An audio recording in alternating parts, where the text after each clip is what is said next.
Et sur la ligne de départ, il se passe quand même des trucs un petit peu bizarres dans mon corps. Il y a des gens qui te parlent dans les sas de départ. J'ai toute compétition en fait. Les chaussettes, même les sous-vêtements, c'est de compétition. Ça a été étudié en psychologie comportementale.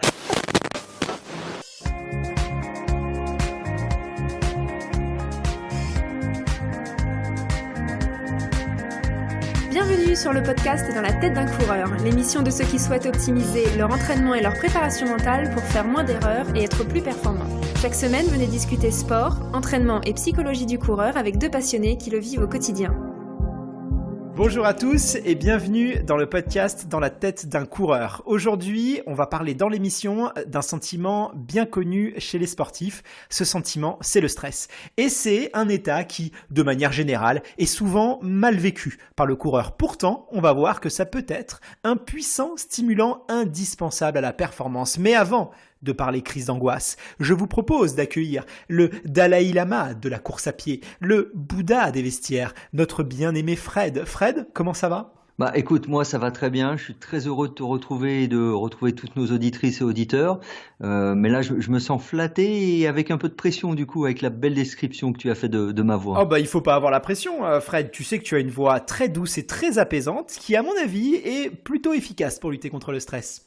J'espère que c'est le cas et qu'elle servira en plus des conseils qu'on va donner dans le cadre de ce podcast. J'ai aucun doute sur ça. D'ailleurs, monsieur le Premier ministre, avant de rentrer dans le vif du sujet, j'ai une petite requête à vous faire. Faites-la. Eh bien, je vous remercie. Je vais pas être long, juste 20 petites secondes pour inviter nos éditeurs et nos auditrices à nous laisser une évaluation sur iTunes.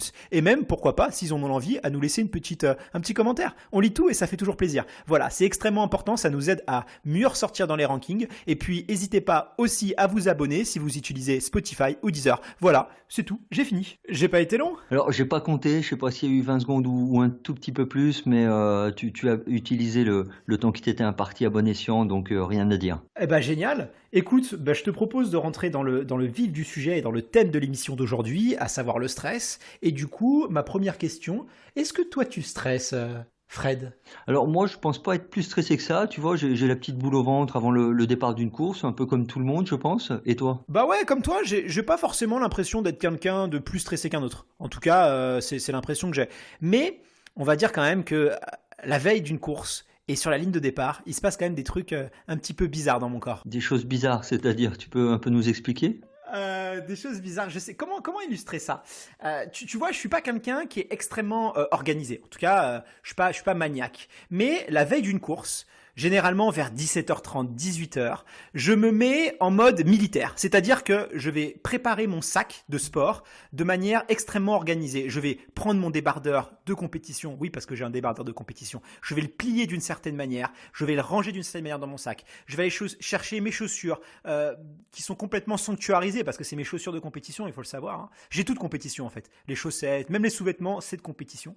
Et tu vois, je vais tout mettre de manière très organisée, de manière très rangé, très structuré, avec une grande maniaquerie. Je me transforme en Monk, le gars là sur TF1. Tu vois, ça c'est pas quelque chose que je fais d'habitude. Je pense que c'est lié au stress. Tu vois ce que je veux dire ?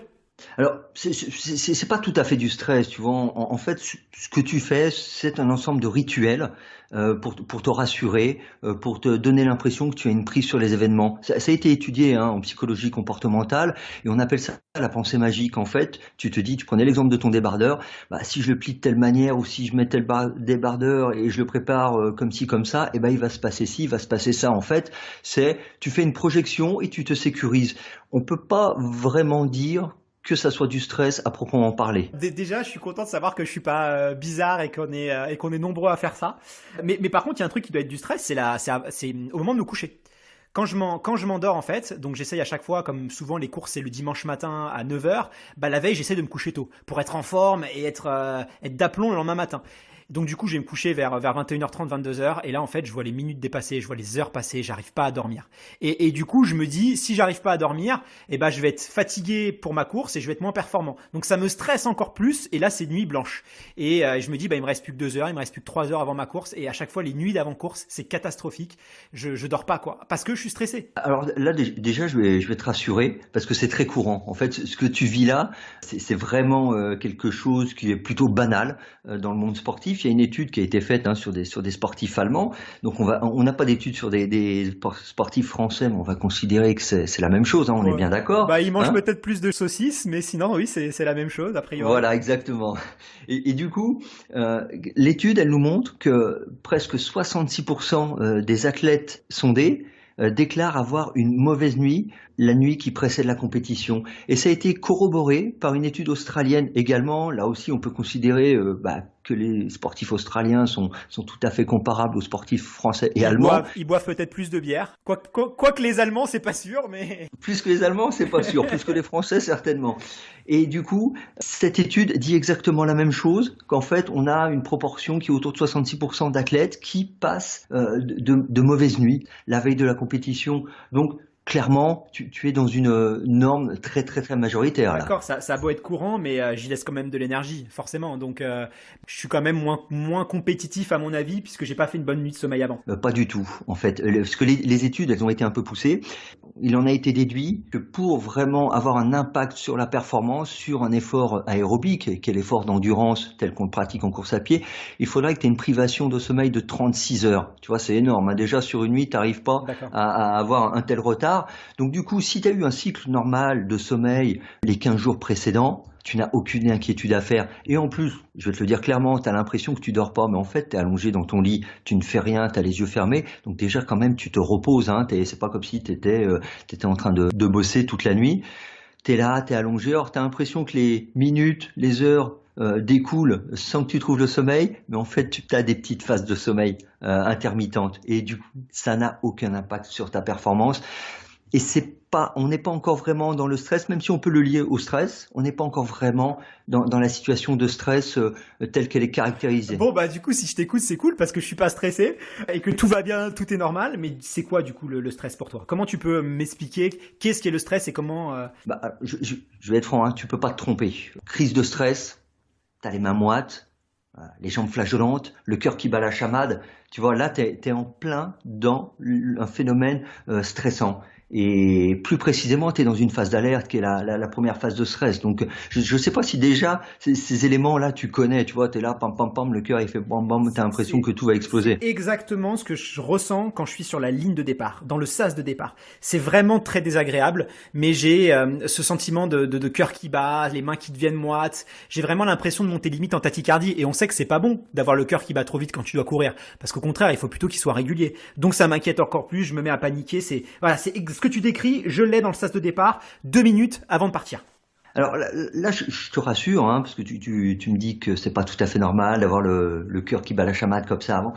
Eh ben, bien au contraire. On l'a dit, c'est une réaction naturelle, tout ça, c'est pour ton bien. Il faut que tu en sois convaincu. Ouais, enfin, t'es gentil, Fred. Faut que j'en sois convaincu, mais je suis en train de faire une crise cardiaque et toi, tu me dis que c'est pour mon bien, donc excuse-moi, mais... Parce qu'en fait, là, on a juste détaillé la première phase du stress, c'est-à-dire la tachycardie, les mains moites, tu sens les jambes un peu flageolantes. Tout ça est lié très rapidement, je te le dis, à un afflux d'adrénaline dans le corps, qui a pour but de préparer la deuxième phase. Et la deuxième phase, c'est celle qui va te permettre de passer à l'action. En fait, ton corps a été mis en alerte. C'est pour ça que tu as le cœur qui bat la chamade, tu as une décharge de glucose dans le sang qui fait que les muscles commencent à se mobiliser.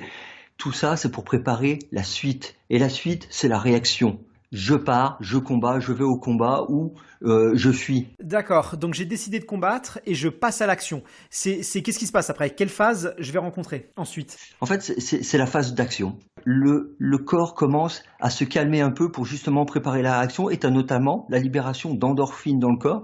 Et c'est pour ça que tu peux te mettre à bâiller de manière assez paradoxale. Tu es en alerte, donc tu sens tout est démultiplié autour de toi, mais en même temps, tu commences à ressentir un apaisement. Mais c'est exactement ça. C'est vrai que avant le départ d'une course, souvent je bâille. Et donc je me dis, si je bâille, c'est parce que je suis fatigué. Forcément, j'ai pas dormi la veille.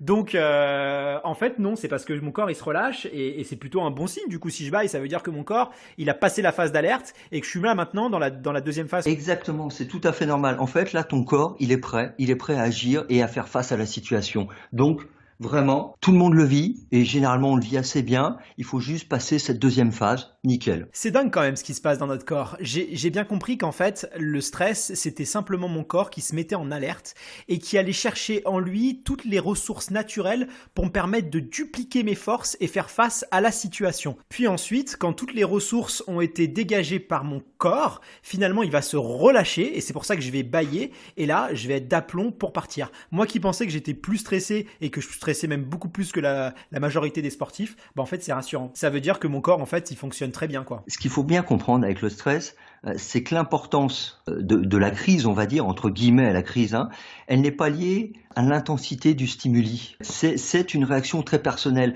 Donc toi, tu vas réagir de telle manière au départ de course, mais il y a d'autres situations que toi, tu gères très bien dans la vie quotidienne et que d'autres personnes, par contre, vont avoir beaucoup plus de mal à gérer et tu ne le comprendras pas forcément, tu vois. C'est vrai qu'on est tous différents et que du coup, les choses qui vont me faire stresser moi vont pas forcément être les mêmes choses qui vont te faire stresser toi. Il y en a, ça va être une course, il y en a d'autres, ça va être une prise de parole en public ou un examen.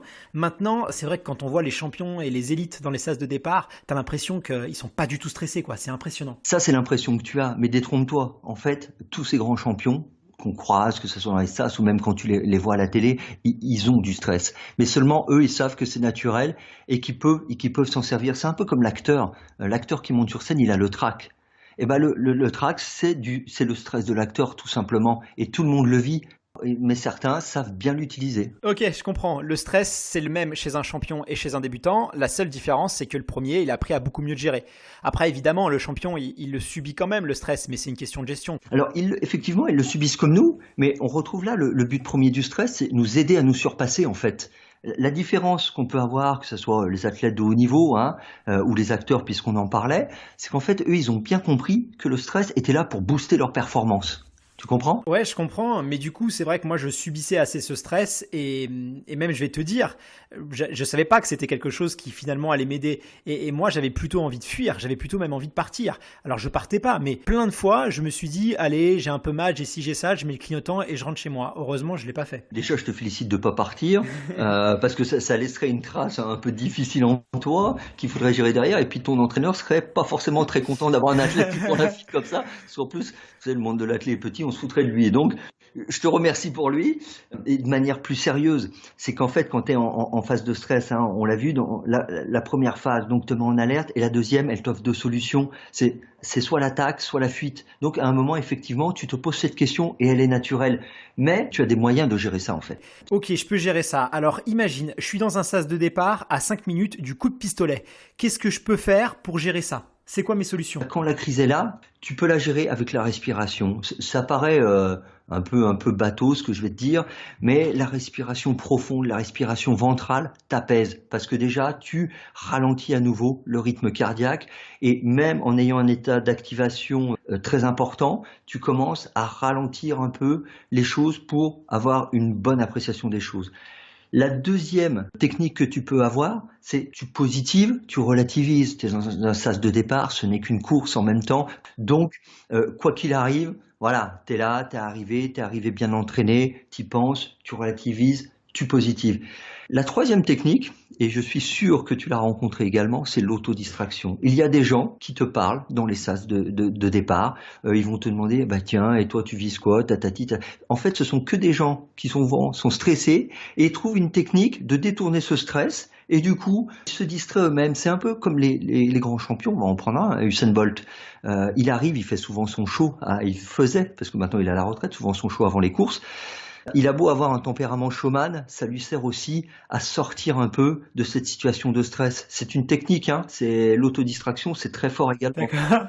Donc il faut que je fasse le Usain Bolt sur mon sas de départ. Je pense que je vais gêner plein de monde et qu'ils vont se moquer de moi. Mais c'est pas grave, parce que même s'ils se moquent de toi peut-être ça va te faire rire aussi et justement tu auras été vraiment dans ce système d'autodistraction qui t'aura sorti un peu de cette crise directe. Parce que là, il s'agit vraiment des éléments, quand la crise est là, qu'est-ce que je fais pour y faire face et justement pas fuir, passer sous les gens et sous les barrières pour finalement ne pas prendre le départ. Donc l'autodistraction, ok, pour gérer le stress en amont du départ. Mais tu vois, Usain Bolt aussi, il fait les zouaves 5 minutes avant sa course. Mais tu vois que en 30 secondes, il arrive à se mettre tout de suite dans sa course? Comment il fait pour de passer de cette étape de showman à cette étape de guerrier? Il a eu sa crise de stress, donc il a trouvé le moyen de la détourner et en tout cas de la gérer. Et après, il se reconcentre sur sa compétition parce qu'il est là pour quelque chose de précis. Donc il y a une phase où il va pas faire le rigolo jusqu'au bout, où il a besoin par contre de se replonger. Et souvent là, les athlètes font appel à des techniques qu'ils mettent en place avant même, parce qu'ils savent que ce moment va arriver. Notamment, ils font appel à la visualisation. Ok, tu me parles de la visualisation. Je sais que les sportifs de haut niveau l'utilisent beaucoup. D'ailleurs, on a interviewé Clémence Calvin qui nous en a beaucoup parlé. Toi, justement, qui coach des athlètes de haut niveau, comment tu les conseilles pour gérer ce stress? C'est quoi les choses que tu leur dis de faire? Alors, en fait, je te dirais, moi, je définis vraiment trois niveaux pour gérer le stress. Le premier, c'est la qualité du travail, l'entraînement au quotidien, en fait. Quand tu arrives sur une ligne de départ et que tu sais que tu t'es bien entraîné, que tu as tout bien fait, déjà, ça t'apaise parce que tu as le sentiment du travail accompli, tout ce que tu avais à faire, tu l'as fait. Donc, il n'y a aucune raison que ça ne tourne pas en ta faveur. D'accord, mais tu sais que tu as toujours ce doute. J'ai loupé cette séance il y a 10 jours, j'ai été malade. J'en ai parlé avec d'autres athlètes, on n'est jamais 100% serein. Enfin, à la rigueur, ça peut arriver peut-être à une course, mais il y a toujours une séance qu'on n'a pas pu faire, toujours un petit pépin physique, une petite blessure qui nous a retardé. Et à ce moment-là, on a tendance à se focaliser sur ça. Tu vois ? C'est justement là que tu dois notamment mettre en place tout ce qui est de l'ordre de la positivité. Tu vas organiser ton esprit pour qu'il se concentre sur les choses positives. Tu vas pas penser à la séance que tu as loupée, tu vas penser aux 10 séances, aux cartons que tu as fait. Tu vois, il y a un truc qu'on entend beaucoup, notamment dans les pays anglophones, c'est le train hard, win easy. Entraîne-toi dur et la victoire sera facile. C'est pas juste l'idée un peu comme on le trouve dans d'autres sports du no pain no gain. C'est aussi l'idée, c'est de rendre les entraînements sont vécus de manière entre guillemets tellement difficile que la compétition c'est la partie facile de la chose. Zatopek avait notamment lui aussi cette réflexion-là. Mes entraînements sont tellement durs que quand j'arrive en compétition, moi je trouve ça facile. L'idée c'est ça, il faut se focaliser sur tout ce que tu as pu faire de difficile dans tes séances et même si tu as loupé une ou deux séances, ça arrive, comme tu le dis, tous les athlètes connaissent ça. Ok, donc je chasse les idées négatives, j'oublie les séances que j'ai loupées ou quand j'ai été malade, j'ai eu un rhume une semaine auparavant et je me concentre sur ce que j'ai bien fait. Je t'ai coupé du coup, il y avait autre chose que tu voulais préciser? T'as un autre qui peut être, tout ça ce sont des pistes, on le voit bien, la multiplication des courses parce que l'idée c'est de désacraliser l'événement. Tu vois, si tu fais qu'une course par an, effectivement, tu vas y mettre beaucoup d'enjeux dessus. En multipliant les courses, pas forcément toutes avec un objectif absolu sur ces compétitions-là, tu prends l'habitude, notamment de te confronter au stress d'avant-course, mais aussi de te dire c'est qu'une course comme les autres. Et pour ça, je te prendrai un seul exemple. Patricia Djaté, pour ceux qui connaissent, qui est la record woman de France du 800 mètres, son record de France date de 1995, donc ça date un peu. Pourtant, on a eu de grandes championnes sur 800 mètres depuis. Elle a un record juste pour la petite histoire en 1 minute 56 secondes et 53 centièmes. Elle a battu son record au mois de septembre. C'était sa 23e course de l'année. Donc on peut dire que c'est du 800 mètres. Elle a l'occasion d'en faire plus. C'est sûr que tu vas pas faire 23 marathons dans l'année. Mais en multipliant les courses, justement, elle désacralise l'événement. Et finalement, ce n'est une chose comme une autre. Elle va pas en compétition comme si elle allait à l'entraînement, mais presque. Elle se dit bon, de toute façon, si c'est pas là, il y a d'autres courses et ça va le faire. Et ça a été mis en place par son entraîneur, à qui on doit rendre hommage pour le coup, qui est Richard Descoux. Tu vois, ça c'est une autre technique. Et la dernière technique, dont on entend beaucoup parler, c'est la visualisation. On revient encore du coup à cette question de visualisation. C'est vrai que c'est quelque chose qui est énormément utilisé par les athlètes de haut niveau, mais pas forcément par le coureur lambda. Alors, est-ce que tu peux déjà dans un premier temps nous expliquer quel est le but de la visualisation ? Le but de la visualisation, c'est d'avoir une pensée positive que tu imprimes entre guillemets dans ton cerveau. Il y a des études, pour faire court, des études neurologiques qui ont été menées et qui te disent clairement qu'en fait que la pensée, le cerveau, il fait pas la différence entre la pensée qui est mise dans le cerveau sans vécu et celle qui relève d'un réel vécu. Donc l'idée de la visualisation, c'est vraiment d'imaginer les choses comme si elles étaient réelles pour les imprimer et te mettre en confiance. Je comprends bien, mais comment je peux mettre en pratique ces techniques de visualisation ? Comment je dois m'y prendre ? Alors en fait, tu as 3 modalités, avec un principe fort sur les 3. Une première modalité, c'est la visualisation de la course elle-même. En fait, tu imagines la course et tu la vois, tu la vis, et tu la vis à chaque instant. Tu vis le départ, tu vis l'échauffement, tu visualises chaque kilomètre. C'est un exercice très particulier et qui demande un réel entraînement. La visualisation, c'est pas je fais ça 5 minutes avant, tu vois. Et c'est l'ensemble de ta course, tu la visualises, mais d'une manière optimisée. C'est-à-dire tu ne vois que les choses telles que tu souhaites qu'elles arrivent. Tu te vois prendre le départ avec les meilleurs, faire la course comme tu le sens, tu te sens relâché, dynamique, tu as ta belle foulée, et même tu visualises le chrono que tu vises à chaque passage, les temps de passage. Tu vois, ça c'est la première modalité. Ah oui, c'est vraiment une grosse projection, quoi. Oui, ça c'est des vrais exercices. Ceux qui font de la visualisation, ils y travaillent au moins une fois par semaine. Tu vois, ils font un travail dessus. Alors, ils sont souvent accompagnés par des coachs mentaux, ou alors quand ils ont vraiment l'habitude, ils le font de manière seule. Tu vois, ça c'est la première modalité.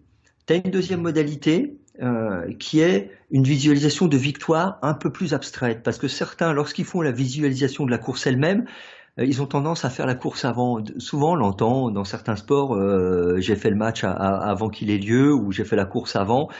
Il faut éviter, parce que pour certains, éviter, ça crée un certain épuisement. Donc du coup, ils s'imaginent juste en situation de course où ils sont aisés, ils sont bien, et tout se passe exactement comme ils l'ont souhaité. En fait, dans un certain sens, ils décontextualisent la course dans laquelle ils se retrouvent. Et il y a autre chose ? T'as une troisième, on va dire, branche de la visualisation, qui est celle de la visualisation associée, et notamment on utilise beaucoup la musique pour ça.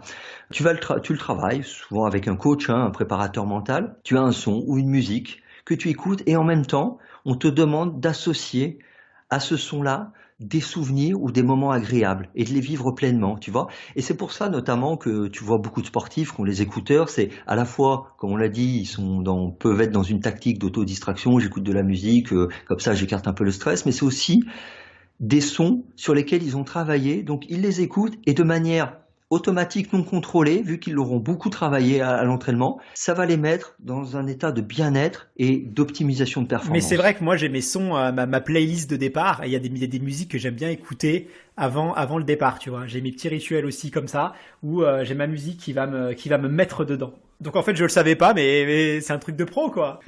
C'est inné au final, tu vois. C'est la mémoire qui joue. Des fois t'entends un son que t'as, tu vois, même au-delà de la course, un son que t'as entendu il y a 10 ans, et tout de suite l'événement qui était lié à ce son-là te revient. Et la visualisation associée, c'est exactement ça. Sauf que l'association que tu fais, tu la contrôles. Et du coup, à contrario, est-ce que tu as des choses qui sont aggravantes pour le stress, des trucs qu'il faut pas faire, qu'il faut éviter, que ce soit des aliments par exemple, ou vraiment de manière large? Alors, si on part déjà pour rebondir assez rapidement sur une des pistes que tu lances, les aliments, il faut éviter tout ce qui est excitant, et là on va plutôt être sur les boissons. Le café, si t'en bois beaucoup, tout le monde le sait, c'est un excitant. Pareil pour les boissons énergisantes. Donc il faut éviter. On vous demande pas de prendre de la camomille avant d'aller courir, parce que l'idée c'est quand même d'être là. Mais il faut pas non plus que les choses elles s'emballent et qu'elles soient hors de contrôle. Donc on évite tout ce qui est excitant. Ça c'est un premier point fondamental par rapport à tout ce qui peut rejoindre la question de la diététique, de l'alimentation.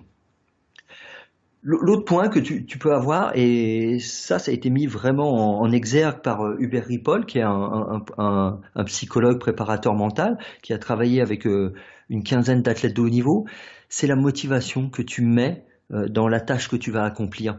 Et il a fait ressortir que l'implication de l'ego impactait de manière très défavorable la performance, et du coup générer un stress qu'on peut qualifier de négatif. Qu'est-ce que tu appelles par l'ego? J'ai du mal à...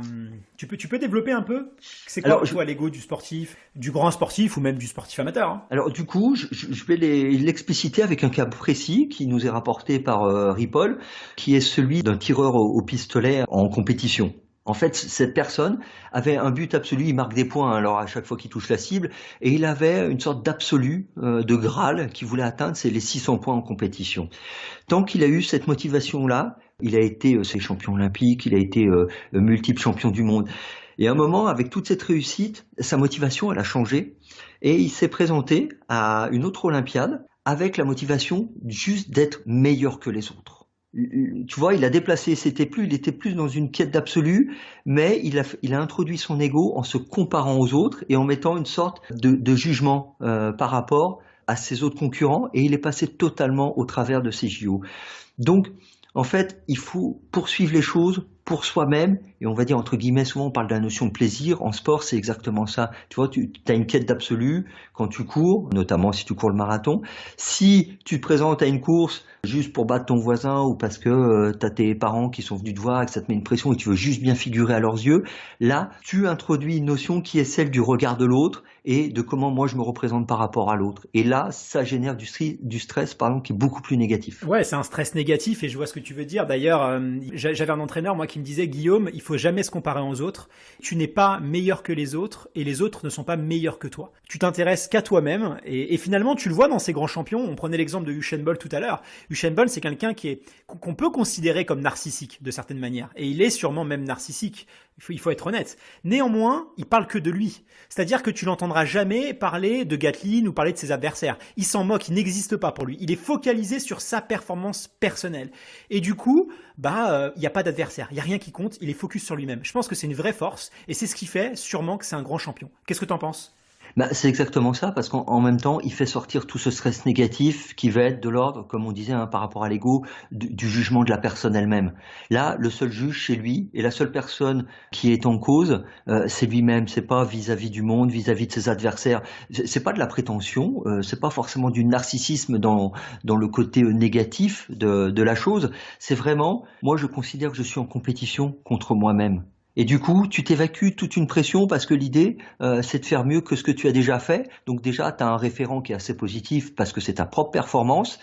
Et tu évacues tout le reste qui est là à te mettre un peu en stress. Tu évacues le jugement qu'on va pouvoir avoir. Ouais, c'est vraiment intéressant cette notion de vouloir faire abstraction du regard des autres, de pas vouloir aussi se comparer aux autres, de pas vouloir être meilleur que les autres, se donner des objectifs par rapport à soi-même. Bon, Fred, avant de passer à notre rubrique Lifestyle, j'ai une dernière petite question à te poser. C'est vrai qu'on a beaucoup abordé aujourd'hui le sujet du stress plutôt passager qu'on peut ressentir lors d'une compétition. Mais voilà, chez certaines personnes, c'est un sentiment qui peut être beaucoup plus grave et surtout beaucoup plus chronique si malheureusement ça vient à se perdurer. Surtout quand on allie vie professionnelle, vie personnelle et la préparation d'une compétition ou le surentraînement, il y a des fois où ça peut nous dépasser. Si c'est un sentiment qui est plus que passager, est-ce que le stress peut être dangereux pour la santé ? Alors effectivement, ça peut l'être et pour ça, je vais devoir rentrer un tout petit peu, on va dire, dans la technique et l'explication physiologique du phénomène du stress. Je vais être très court, rassure-toi.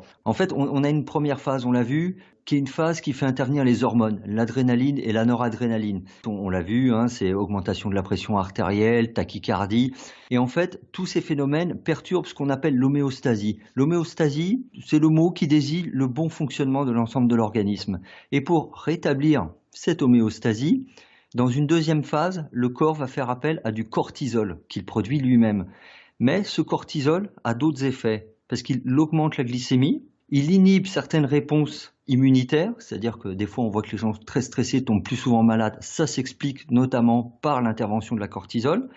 La cortisol, elle participe également à la régulation du système circadien, c'est-à-dire c'est les cycles du sommeil. On sait aussi que les gens très stressés ne dorment pas.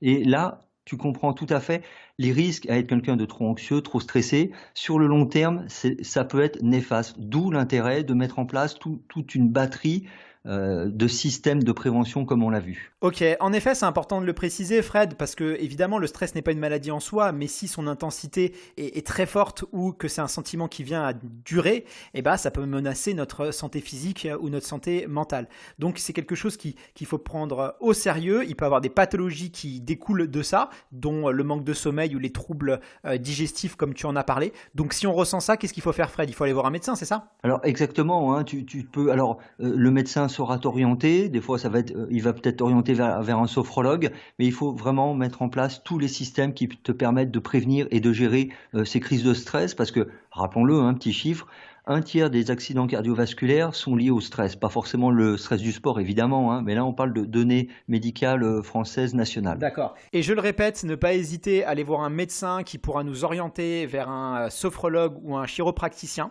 Également, si on a des problèmes au ventre, on peut consulter un ostéopathe qui va pouvoir agir sur le psoas ou encore sur les muscles au niveau du péritoine. L'intestin est souvent mis à rude épreuve lors des périodes de stress, donc pas hésiter à aller voir des spécialistes pour gérer ça. Exactement, il faut avoir une approche pluridisciplinaire, comme on dit, afin de faire face aux différentes perturbations que crée le stress chez une personne. Écoute Fred, avant de passer à l'instant lifestyle, je tiens à te remercier d'avoir pris le temps de nous expliquer en détail toutes les étapes du stress et comment on peut le gérer. On l'a bien compris, dans un sas de départ, on ressent une espèce de tension. Ça affole souvent le coureur plus novice, mais le bon coureur, il a compris qu'il en avait besoin pour performer. Qu'est-ce que tu dirais pour conclure si on veut synthétiser les éléments clés à retenir dans cet épisode ? Moi, je conclurai de manière très rapide. Déjà, le stress, on l'a vu, c'est quelque chose de normal et c'est quelque chose qui est là pour votre bien. Donc, que toutes les personnes qui nous écoutent ne soient pas stressées d'être stressées justement, puisque c'est là pour vous aider à vous dépasser. Deuxièmement, on a vu les différentes techniques pour y faire face de manière directe quand tu es dans le sas. La respiration, la positivité, relativiser l'événement et l'autodistraction, et mettre en place tout un tas de processus avant la compétition elle-même qui te permettront de mieux gérer ce moment de pic de stress. C'est la visualisation en premier et après le travail bien fait et voir la multiplication des courses pour désacraliser un peu tout ça. D'accord. Et est-ce qu'on peut dire que sans stress, il n'y a pas de performance ? Je pense qu'on peut le dire, effectivement, parce que c'est un booster de performance. Tous tes sens sont en éveil et te permettent de te dépasser. Se dépasser, et c'est bien pour ça qu'on court pour le dépassement de soi. Quand on stresse, on se transforme en Superman et il ne faut pas être inquiet pour ça. Écoute, sur ces belles paroles, je te propose qu'on passe à notre rubrique Lifestyle. Allez, c'est parti ! Dans la tête d'un coureur, l'instant lifestyle.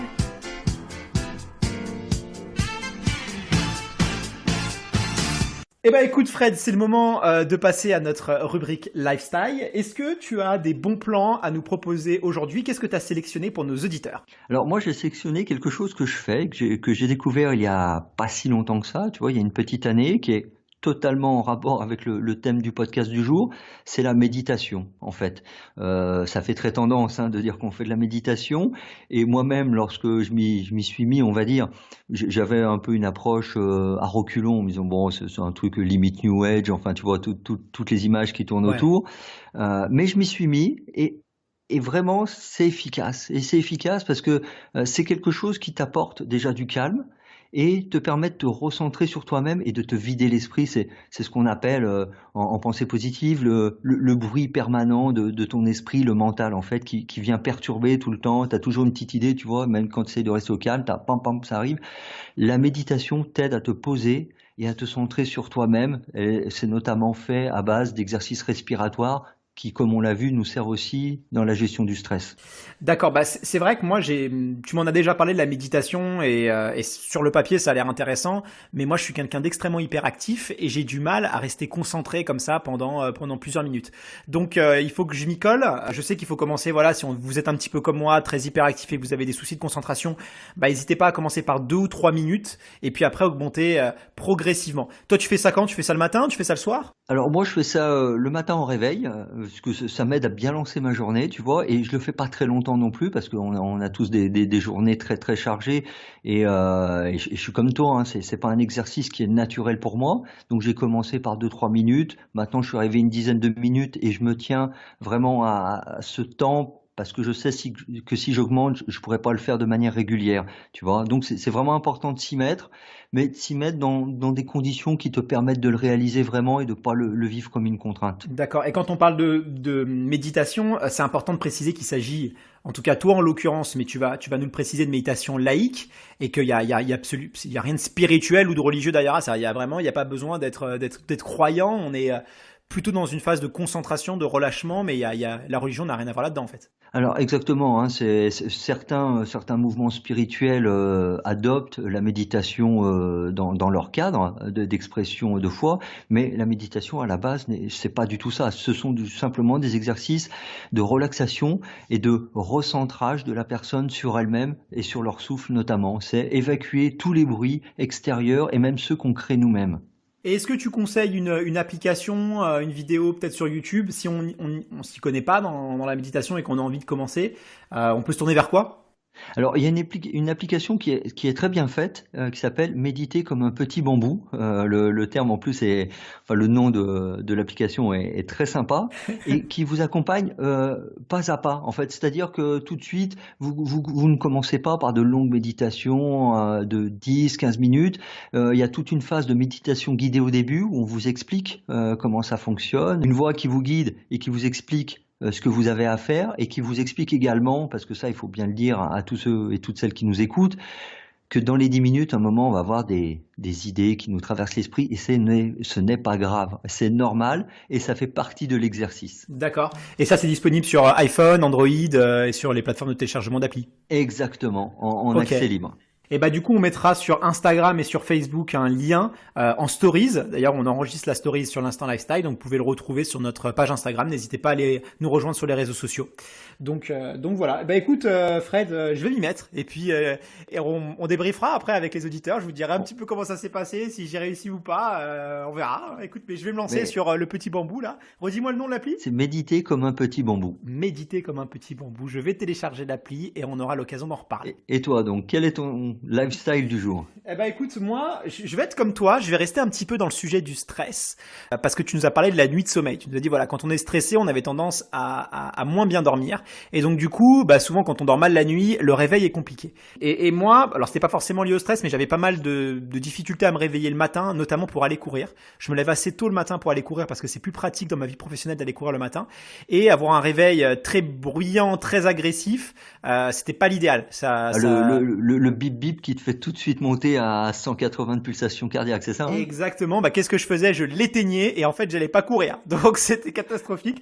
Je pouvais pas y aller le soir. Donc, en plus, j'étais dégoûté parce que j'avais loupé une séance.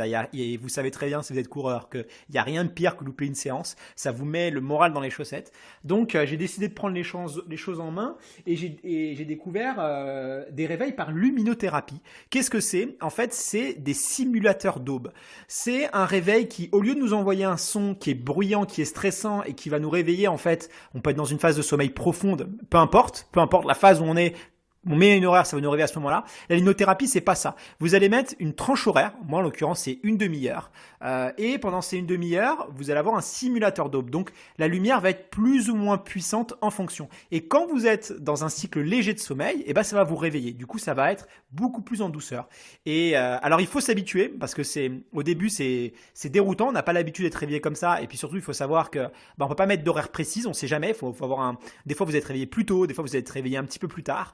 Vous pouvez mettre une horaire maximum avec soit la radio, soit des chants d'oiseaux. C'est extrêmement agréable. Si vraiment vous avez peur de ne pas vous réveiller, c'est un petit filet de sécurité. Mais voilà, moi en tout cas, ça a vraiment changé mes réveils. Ça a été extrêmement utile. Il y a plusieurs Mac qui existent, Philips, Borer ou Body Clock. Moi, j'utilise le modèle Éveil de chez Philips. Après, vous êtes libre de faire un comparo sur les différents sites ou magasins et vous renseigner. Mais voilà, simulateur d'aube, luminothérapie, extrêmement efficace. Bah, c'est top, hein, je confirme, parce qu'on n'avait pas échangé avant sur la question, mais j'en ai également un. C'est vrai, t'en as un toi aussi? Alors, exactement, et que j'ai depuis à peu près 1 an et demi. Et moi, j'ai mis l'option chant d'oiseau avec la lumière qui s'accroît progressivement. Et t'as eu du mal à t'habituer au début ou pas? Parce que moi, j'ai eu du mal, hein. Toi, tout de suite, ça... Moi, tout de suite, ça a matché. Ça m'est apparu très, très naturel. Mais j'avais délaissé depuis longtemps déjà les réveils classiques avec le gros bip bip. Et j'utilisais à l'époque mon portable avec des sons un peu plus calmes pour me réveiller parce que c'était trop agressif. Ça me mettait de mauvaise humeur, tu vois. Okay. Une petite anecdote sur les petits oiseaux, c'est que donc j'ai le réveil luminothérapie avec les oiseaux et un week-end, c'était au printemps, je suis réveillé par les oiseaux et je me dis c'est bizarre parce que j'ai quand même pas mis mon réveil ce dimanche, que je voulais un peu dormir et en fait c'était pas mon réveil, c'était les oiseaux dehors qui chantaient réellement. Ouais, mais c'est vrai que c'est bien fait, donc t'as vraiment l'impression que c'est les oiseaux, c'est assez déroutant. Mais moi ça m'a déjà fait le coup aussi et je pense que s'il y a des auditeurs aussi qui ont ce réveil, ça leur a fait aussi. Merci Fred pour cet épisode. On vous invite encore une fois à nous laisser une évaluation sur iTunes si vous nous écoutez avec un iPhone. Et surtout, n'hésitez pas à parler de nous avec vos copains d'entraînement dans votre club, ou si vous voulez envoyer et partager cet épisode avec des gens qui courent et que vous pensez que ça peut les intéresser, n'hésitez pas. Bah écoute Fred, c'est le moment de se quitter. Se quitter pour bientôt se retrouver, rassure-moi. Bah évidemment qu'on va se retrouver, c'est un plaisir de faire les émissions avec toi. Bah plaisir renouvelé, puis à bientôt à toutes et tous.